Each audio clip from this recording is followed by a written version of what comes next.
Welcome! You're tuned into the Living in Rhythm podcast, where we wax philosophy and experience in the art and science of living in rhythm.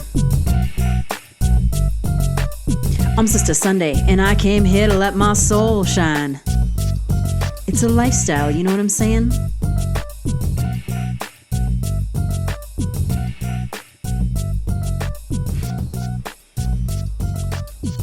We are entering into the first eclipse window of 2023. That starts on April 19th at 10:25 p.m. We have a solar eclipse in the sign of Aries. Second new moon of Aries. Whew. So I want to get into that, and I want to talk about the eclipses because this is such a powerful moment in time and space when the sun, the moon, the earth align. And if we're aligned, then there's a gateway into our highest destiny. We really do have a choice to aim our soul intention towards the highest potential possible in these beautiful eclipse windows. So I want to talk about how we can maximize this little moment. And then I'm going to talk about the sun being in its final degrees of Aries before it enters into the sign of Taurus. This second new moon in Aries that we're having. First one was at 0 degrees. The second one's at 29 degrees with an eclipse. So powerful. So powerful. So I want to get into the synchronicities around that and just how important right now the self with the capital S is in developing our own soul narrative, becoming majestic and entering into our highest destiny. This is what this moment in time is representing for me.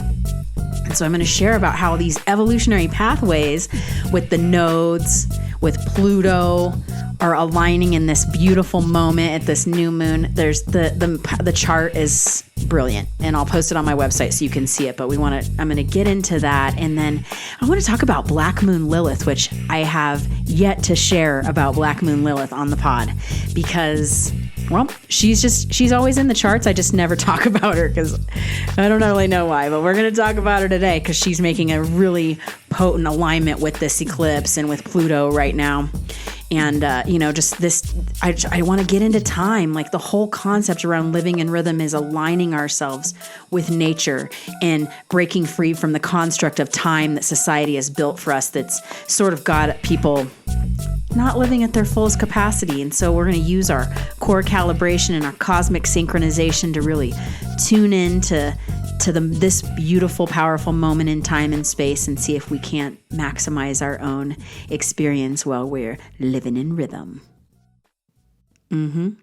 All right, so let's take a moment to tune in. And the tuning in is about being able to really regulate our system, to fine-tune our center of gravity, regulate our system in a way where we can be at our fullest physical alignment so that our spiritual and energetic and emotional, mental alignment can all fall into place as well through the physicality. Mind, body, spirit is a thing.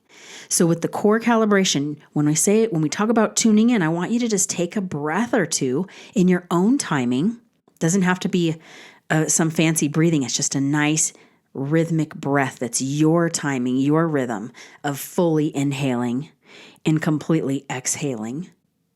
And using that breath, your synchronized breath, to start to root yourself, anchor into the earth, the presence of this planet we live on.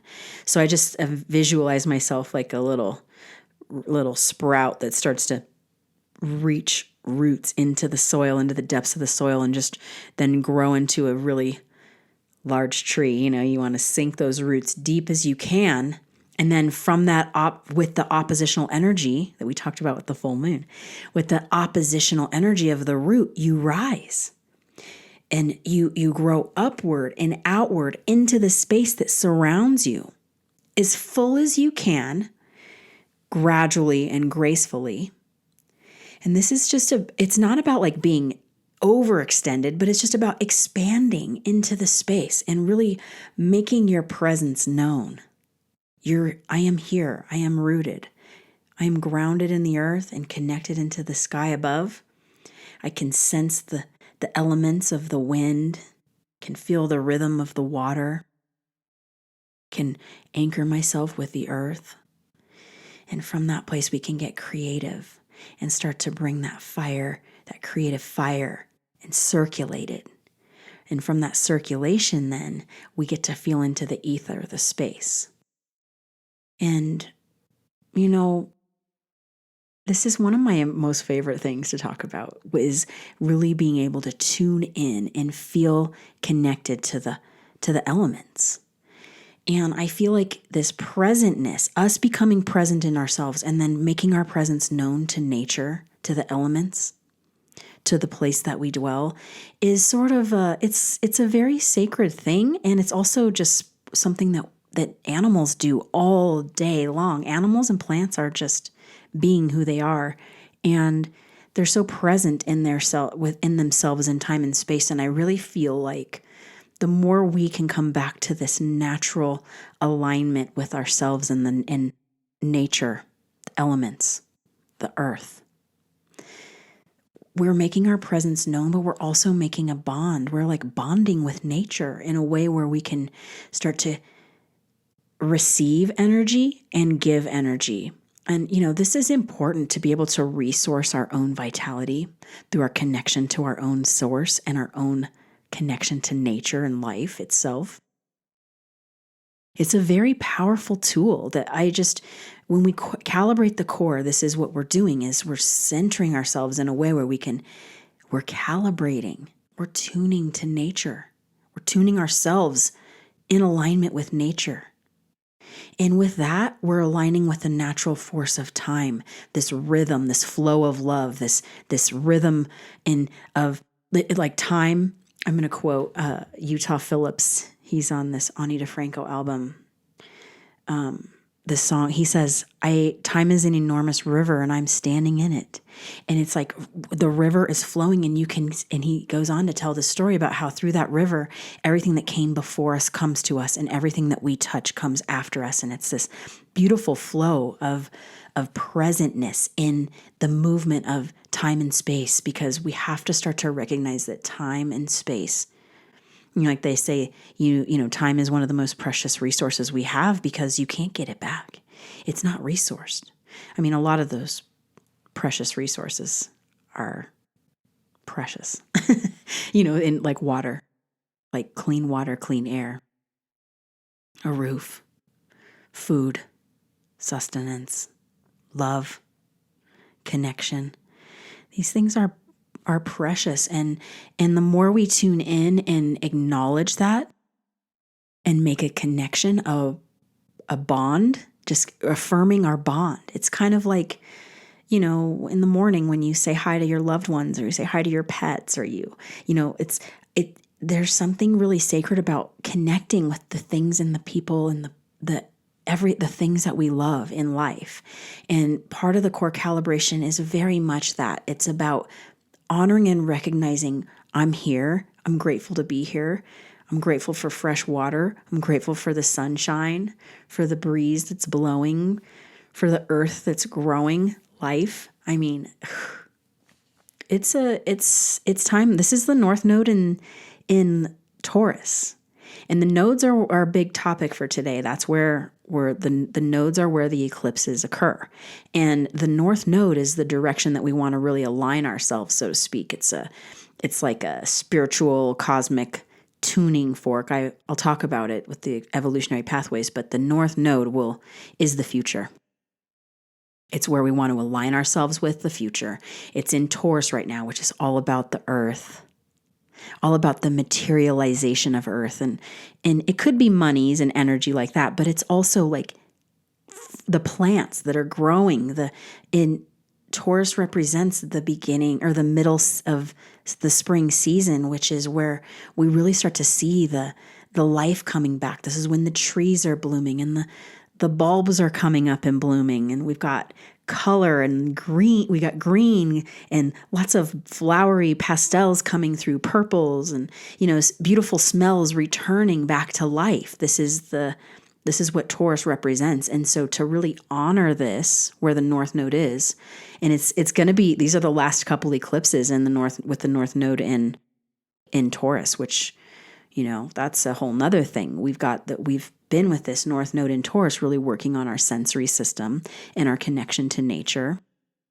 And the core calibration is one of the most powerful ways we can do that, because it's your physical, it's your materialization, your presentness, your physical body, mind, spirit is the tool that you have to express yourself and have experiences in the earthly realm.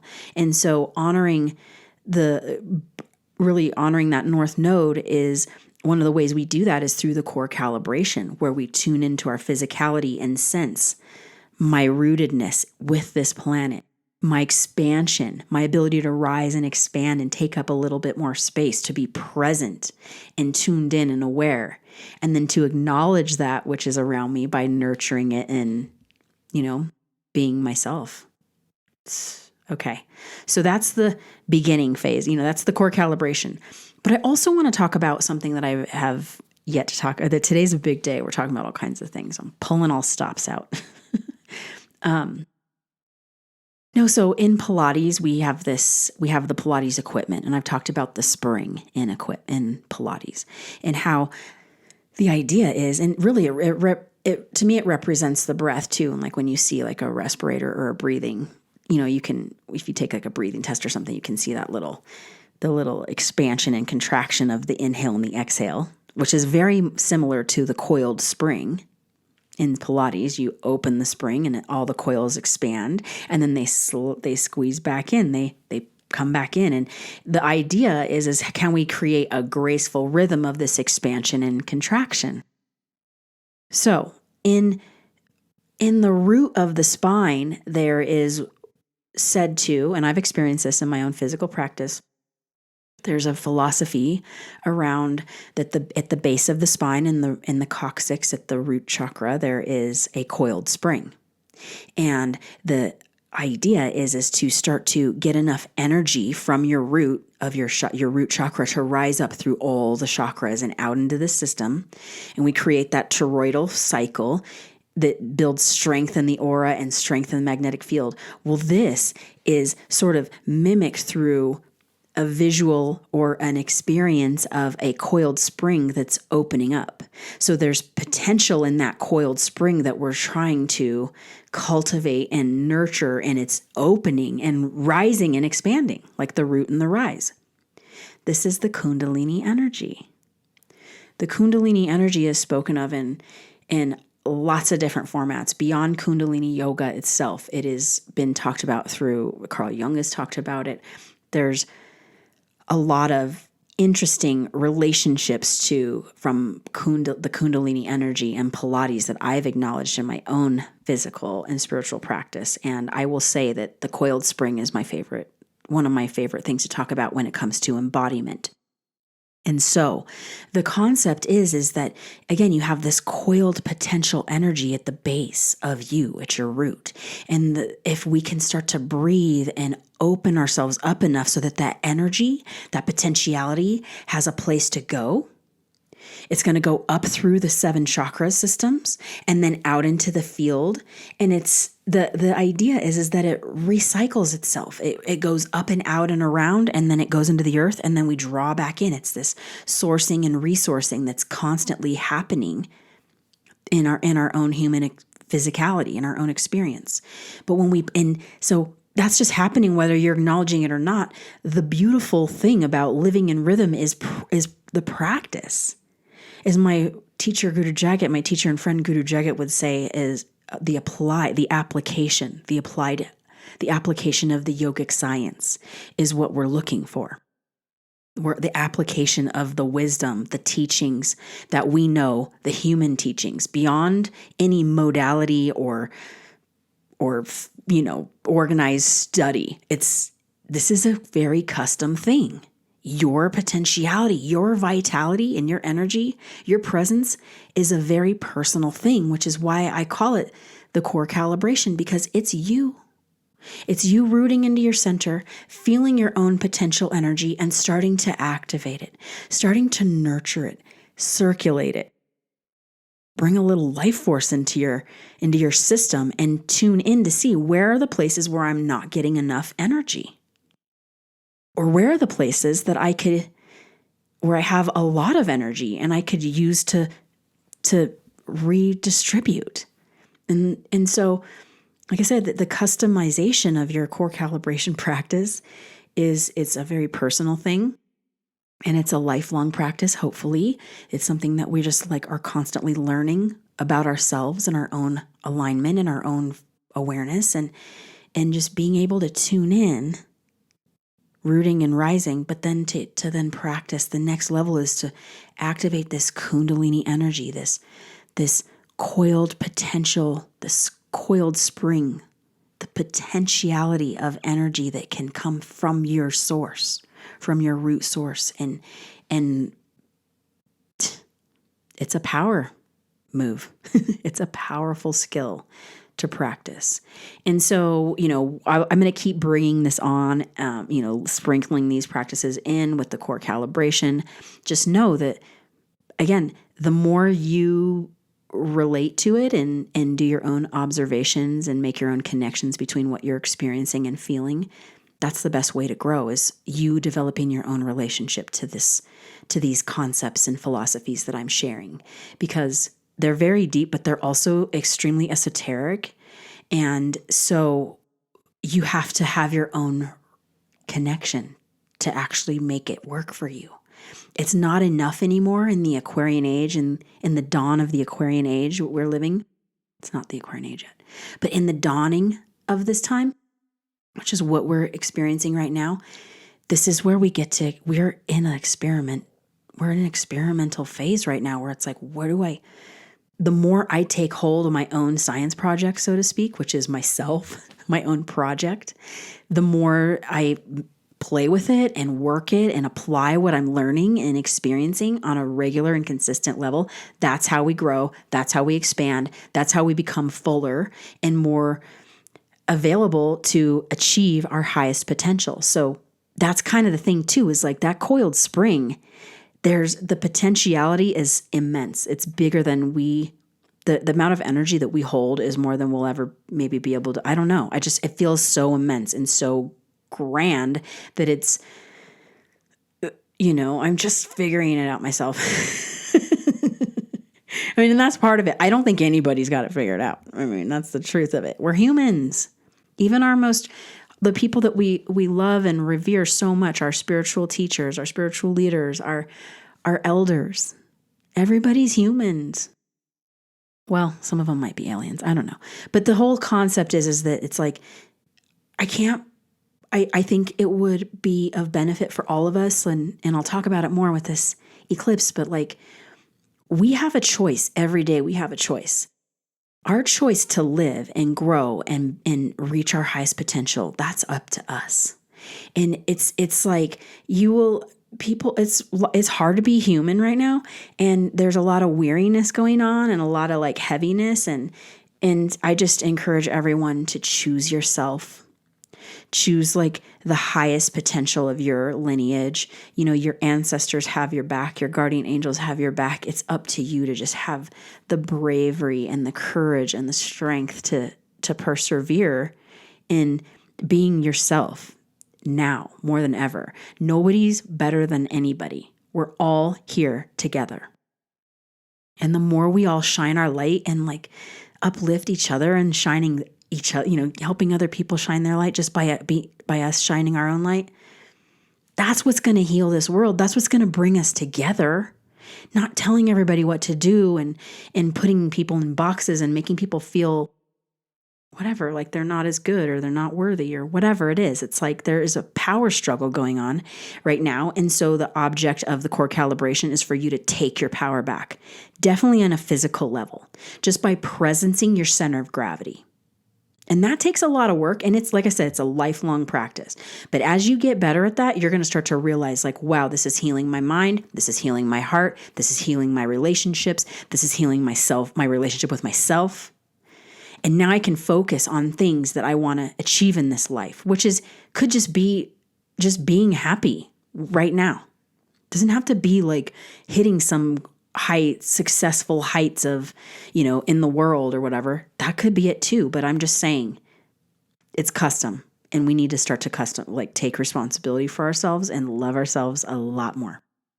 And I feel like that's what the message of the eclipse is about.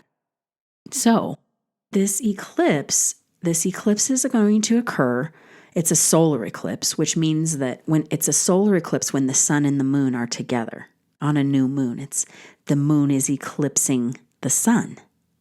It's going between the earth and the sun. And so I love this time, these eclipses, no matter what they are, whether it's a solar or lunar eclipse, these are moments in time and space when the sun, the moon, and the earth come into an alignment. That's powerful. We talk about all these other conjunctions and alignments and oppositions and all these things, but when the luminaries of the sun and the moon align with the earth, the blue ball, blue star that we live on, coming into alignment. This one's not exact. I'm going to say that. We'll talk about it, but there's total eclipses and then there's annular eclipses.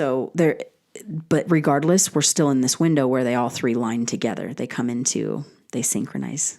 Cosmic synchronization of the sun and the moon and the earth. And so this solar eclipse is taking place on April 19th at 10:25 p.m. Mountain, which means that some of you are going to experience the eclipse on the 20th. So it's either going to happen on the 19th or the 20th, depending on where you live.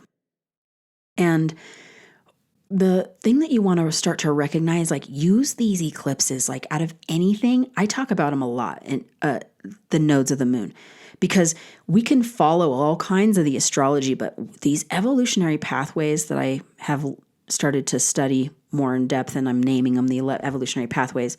These are alignments and with specific planets and, celestial bodies that are basically the cosmology and the archetypal energy around these are basically, they're like shortcuts into the future.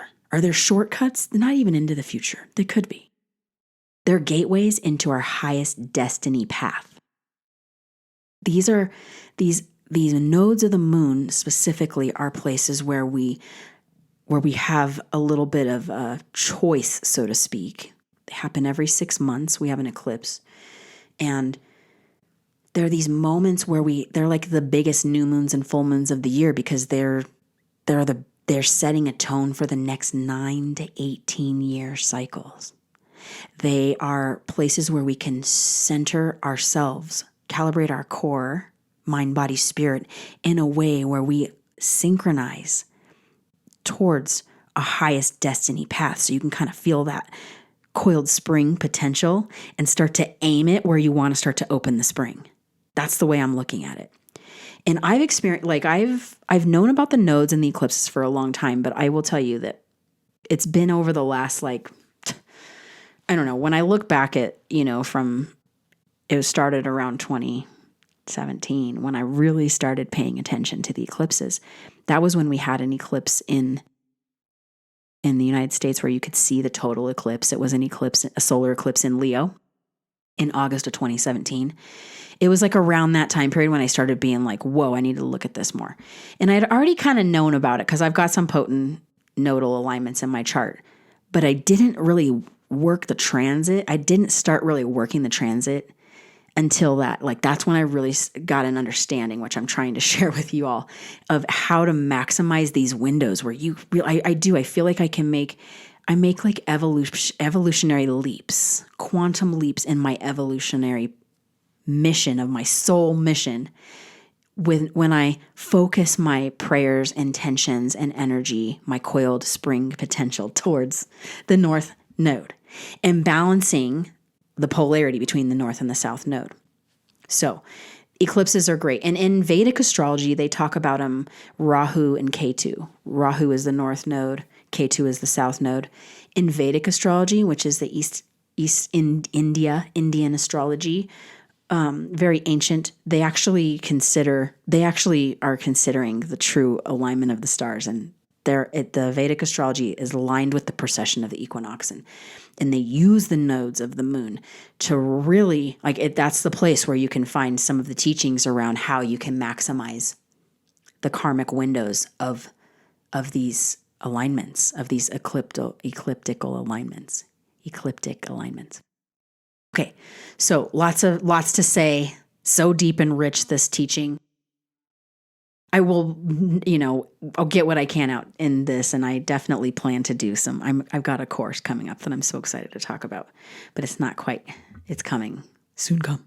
Okay, so this eclipse, the solar eclipse that's happening on the 19th or 20th of April, is occurring at 29 degrees Aries.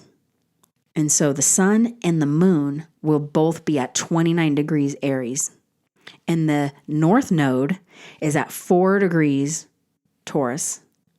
And the south node is at 4 degrees Scorpio. So if you've got anything in the fixed signs, Scorpio, Taurus, Aries, Libra, those cardinal signs, if you have anything at those signs between 26 to 7, 8, 9 degrees of those signs, this is going to be hitting you maybe a little bit more. Same if you have those same degrees in Leo or Aquarius. It's the squares. So the thing that's fascinating about this specifically is that, for one, it's not total, which is why we can see that the north node is at 4 degrees Taurus. They're not in the same sign, or they're not the same exact degree. But this is the second new moon. This is the second new moon of Aries. The first new moon was at 0 degrees a month ago. So we've had a moon cycle. It started at 0 degrees Aries, and now we're finishing the Aries season 29 degrees Aries with an eclipse. And then shortly after the eclipse is exact, the sun and the moon will go into Taurus, and we'll start the Taurus season. And so this is interesting too, because the nodes will be shortly moving in a few months. They're going to be moving. The north node will be moving into Aries. Now, I know this is a lot, but here's the deal. I was talking about this in the previous session, that there are preludes left and right. We're getting overtures of like what's to come and how to maximize these waves that are coming, these tides. Just in the last 2-3 months have just been epic as far as like previews, preludes, overtures, just like little hints of how to make the most of the next 20 some years is the main message. Like how do you want to work this next 20-year cycle? That's with the Pluto thing. That has to do with the nodes.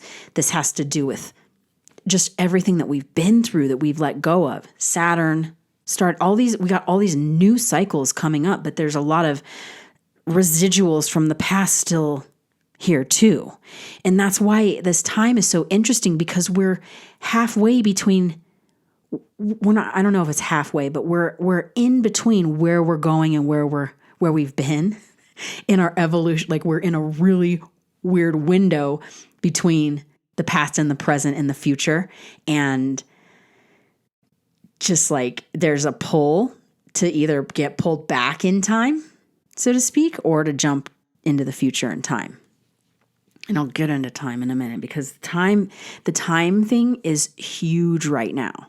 The spirals of time are immense. And so this eclipse happening at 29 degrees Aries, the north node is at 4 degrees. They're all together.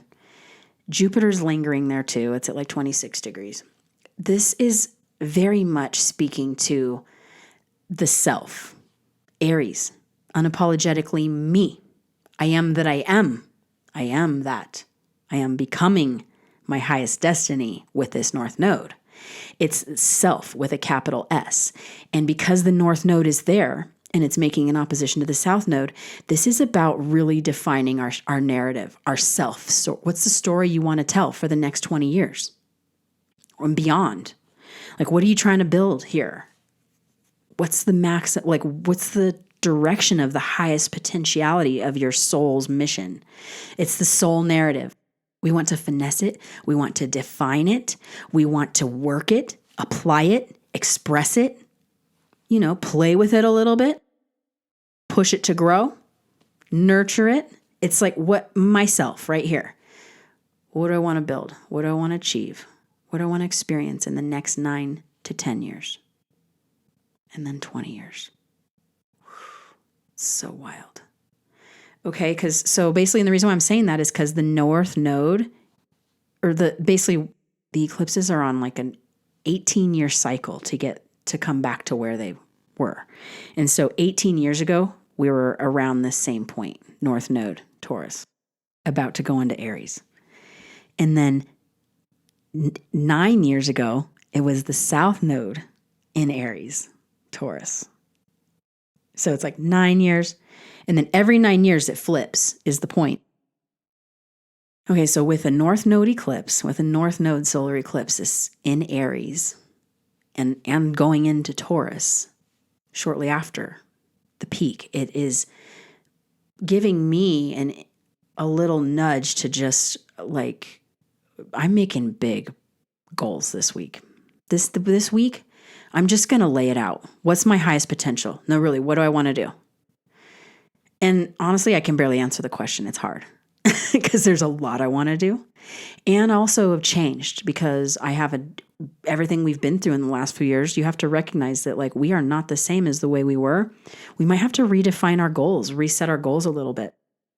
And so this week is definitely about self-nurturing and self-loving so that we can start to redefine our soul self-narrative, our story.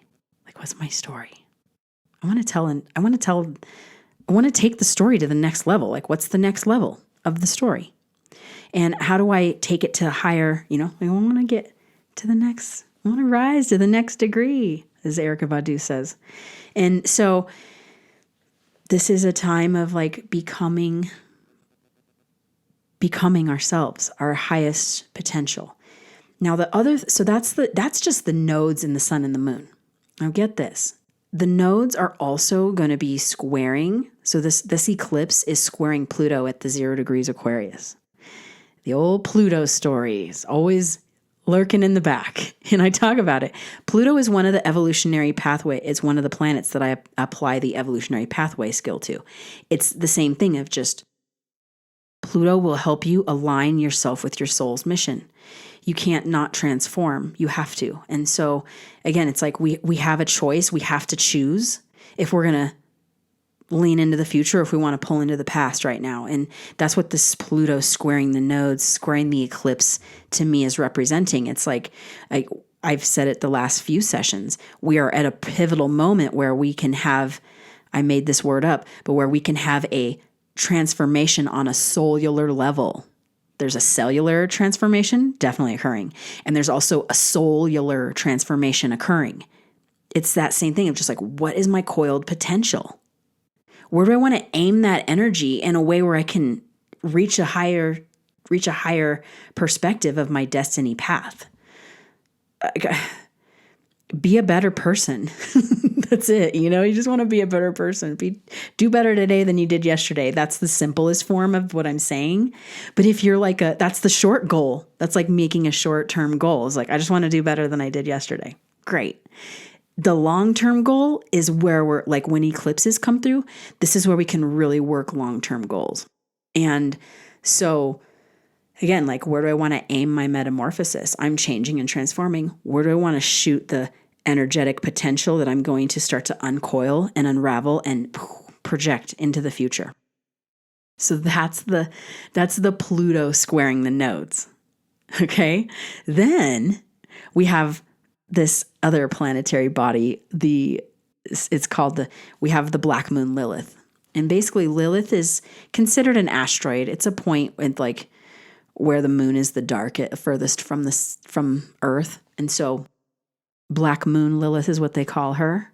And there's a lot of stories around Lilith that you could get into as far as the mythology of Lilith. She was supposedly Adam's first lover and wasn't afraid of the serpent in the Garden of Eden. So, you can put that story up and so she got kind of like, she got ostracized and pushed out because she wasn't afraid of her own power. She really, like, Lilith speaks to this wild, untamed potential of energy as well. And I can't believe it. It's synchronistic as can be that she is basically trining this eclipse. She's in a harmonic trinity to this eclipse. She's also opposing Saturn and making a quincunx to Pluto at this eclipse chart. harmonic trine to the eclipse, a little bit of polar friction with Saturn, the structure of things, and quincunxing, which is sort of a combination of like, it's like not quite harmonic, not quite square, like friction. I actually love a quincunx angle, but I'm starting to learn more about it. But the way that I feel about this, the angle it's making to Pluto is, again, it's sort of like you get to choose. Are you going to choose a harmonic like transformation, or are you going to go kicking and screaming? That's kind of what it feels like. That's what a quincunx is. Are you going to harmonize, or are you going to create friction? Choose one. And so there's a lot of choice in this eclipse is what I'm feeling. And so it's like, again, there's this potential energy of the wild, untamed potentiality. It's definitely feminine energy. It's like a feminine rebel. And, so she gets like negative sexual connotations, like, oh, she was so, she's a rebel. She's like sexual. She's free with her sexuality. She's free with her freedom. She's free. And it's like, again, it's wild and untamed. And so having it harmonize the self, it's harmonizing with the self. We are being asked to rattle the cage here a little bit. Rattle the cage, become rebellious, don't become destructive, but become willing to break the norm, the box that you've put yourself in. Nobody else put you in this box but yourself. And so it's like, again, like, what is my coiled potential? I feel like I've outgrown this form I've created around myself, this idea, or maybe even your bubble, it's like I've been holding back is basically what it is. I've been holding back all this potential energy, and I need to release it in a constructive way, not a destructive, but a constructive way. And what that looks like is opening my center of gravity enough, opening my field, my heart, mind, body, spirit up enough to let the energy surge through and go where it needs to go. And with that tuning in, you can start to sense where you're supposed to put your energy, where the energy wants to flow. And you follow that flow of love. You follow that river, that flow of energy into the future.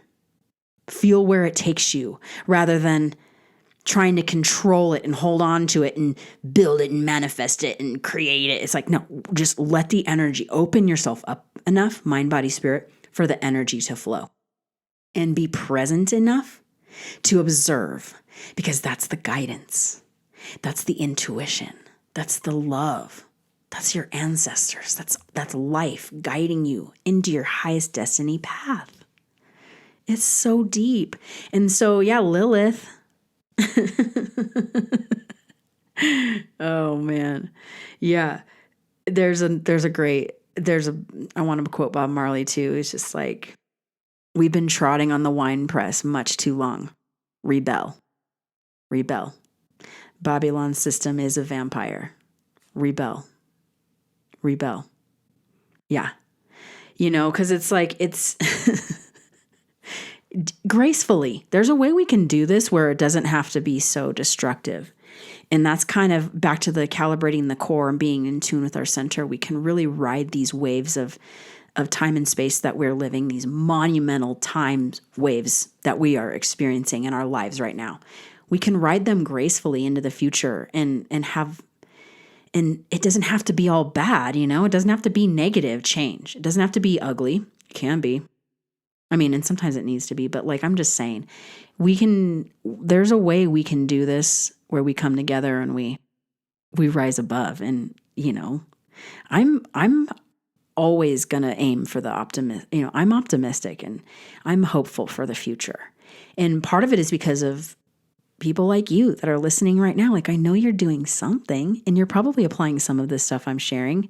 We're all in this together. You wouldn't be listening if you weren't aligned with me in this, And so it's just about us taking some courage to have and being brave enough to have the wherewithal and the power and the strength to take our power back, to let our soul shine and to really be who we are. And then not only just be who we are, but then start to say like, okay, now we're going to move into we're going to take some steps. And even if it's just a thought or a prayer, that's a step just move into the future that we want to see, to start to project our coiled potentiality, our energy into the direction that we want it to go, instead of holding it back or letting it bounce all over the place, or being, feeling like we have to go a certain direction. Those days are gone. Take your power back. Just take your power back. That's what I'm doing. It's my biggest prayer for all of us. We have so much energy and potentiality. It's so great.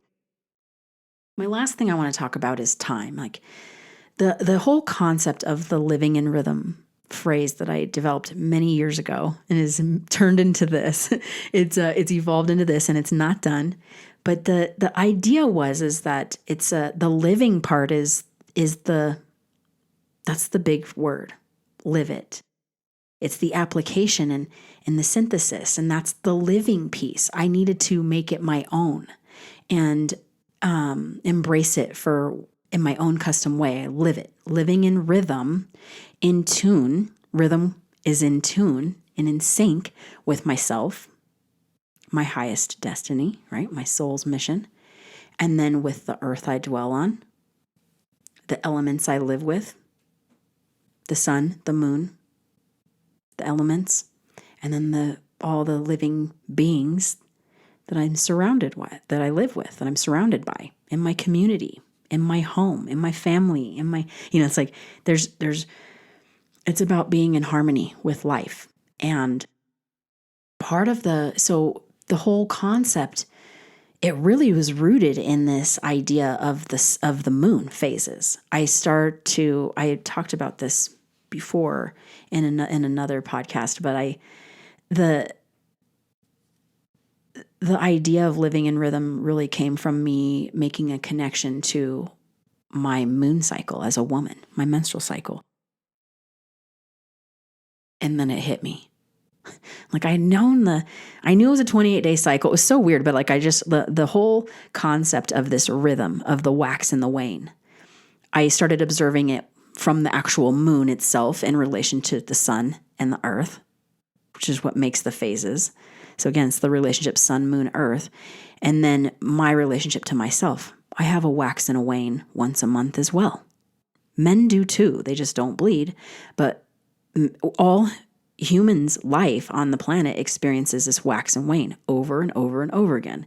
And so long story short, this is so deep, but the long story short is that I started to really recognize that time was not linear, but it was cyclical. This is where these lessons really started to show up in my day-to-day living. And I started recognizing this concept around time as the spiral, not a linear thing, but as a spiral cyclical thing. And then when you apply these concepts to the astrology and you recognize these moments in time, they, like these eclipses, they only come every 9 years. We get this axis. And then every 18 years we get a return. And so it's these cycles.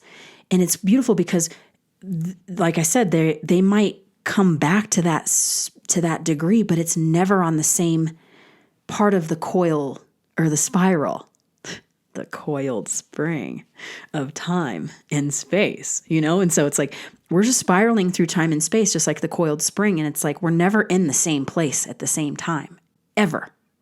And so it requires us to start to recognize, like just even doing that, when you start tuning into these rhythms of the sun and the moon and the earth, these eclipses specifically, you can see how, or I've learned from my own observations and correlations of this, is that the societal time is a complete construct.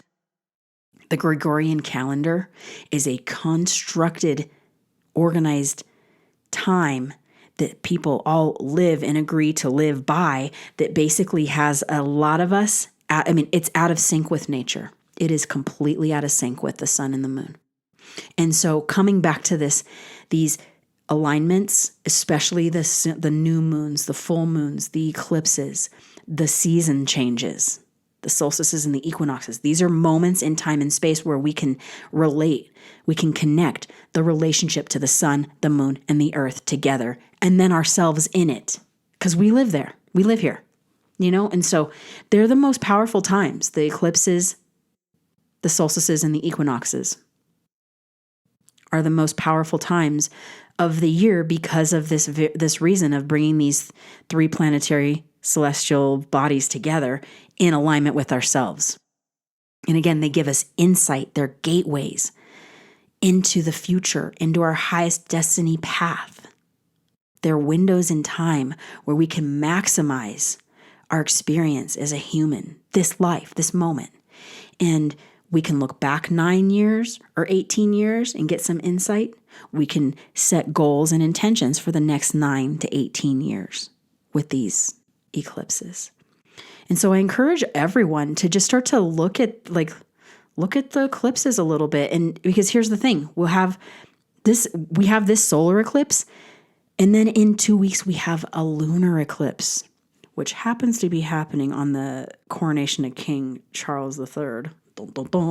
That's pretty cosmic. They line everything up. Those guys, what you'll notice is the power structures, back to taking your power back. The power structures are not using the Gregorian calendar. They're using this time. They're using natural time to maximize their energy. That's what they're doing. The fact that the king chose to be coronated on an eclipse is not lost on me. And we'll talk about that because I freaking love talking about that stuff because it relates to power and energy and how to maximize it.